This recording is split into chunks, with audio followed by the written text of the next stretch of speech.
কিছুদিন আগে ছিল আমার স্কুলের অ্যানুয়াল স্পোর্টস, আর আজ সেই দিনেরই একটা মিনি ব্লগ তোমাদের সাথে শেয়ার করব। প্রতি বছরই ভাবি স্পোর্টসের দিন একটা লং ব্লগ বানাবো, কিন্তু সত্যি বলতে ওই দিন এত কাজই থাকে যে আর লং ব্লগ করা হয়ে ওঠে না কাজের চাপে। তাই কাজের মধ্যে এই ছোট ছোট ভিডিও ক্লিপগুলো নিয়ে রাখি তোমাদের সাথে শেয়ার করার জন্য।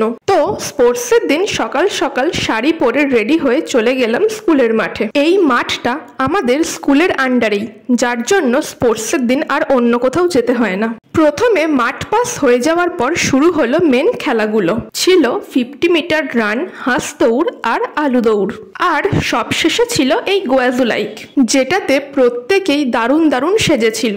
সরস্বতী ঠাকুর, কালী ঠাকুর, দুর্গা ঠাকুর, লক্ষ্মী ঠাকুর। তারপর ছিল স্বামীজি, ভারত মাতা, এছাড়াও ছিল শ্রীকৃষ্ণ, পরী, আর্মি, আরো কত কিছু। আমার তো স্পোর্টসের দিন এই গোয়াজুলাইকটাই বেশি ভালো লাগে। এই পুচকে পুচকে বাচ্চাগুলো কত রকমের সব সাজে, আর এমনি ওরা এত মিষ্টি, তার উপর সাজার পর ওদের আরো মিষ্টি লাগে। স্টুডেন্টদের খেলা ছাড়াও গার্জেনদের জন্য আর টিচারদের জন্য আলাদা খেলা থাকে।